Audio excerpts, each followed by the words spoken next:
If you're ready to add products from QuickBooks Online to inFlow, this video will guide you through the process with ease. First, we'll export your products from QuickBooks Online. Next, we'll adjust the export file so inFlow could read it. And finally, we'll import the CSV file into inFlow. Let's get started. In QuickBooks Online, click on Sales, then Products and Services. Before you export, make sure all of your products are non-inventory type. When ready, click Export and save the file to your computer. Now we'll open the file and edit it for inFlow. To start, we'll remove the account and inventory-related columns on the spreadsheet. Next, we'll rename the headings to names that inFlow will recognize. Rename the Product Service Name column to Product Name.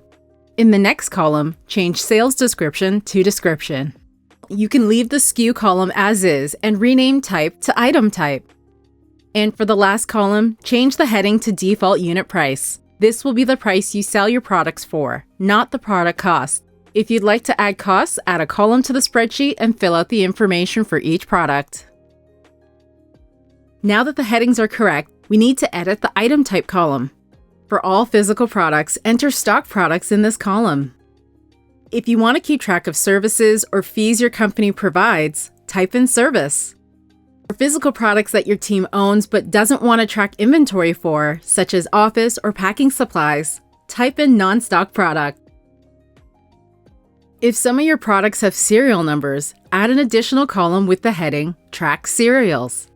In this column, enter true for products with serial numbers and false for products that aren't serialized. And now we're done with this template. To continue, save the spreadsheet as a CSV file. Now let's import these products to inFlow. In the main menu, hover over Settings, then click Import. Select Product Details from the Data Type drop-down menu. Below, select the CSV file from your computer, then click Next. Match the fields to the left to the fields in the drop-down menus. Product name is the only required field for importing products. When done, click Import. You'll see an Import is in progress message, and you'll be emailed when the import is complete. With your products now in both systems, you're ready to connect inFlow to QuickBooks Online. Check out the Learning Center article for detailed instructions on setting up this integration.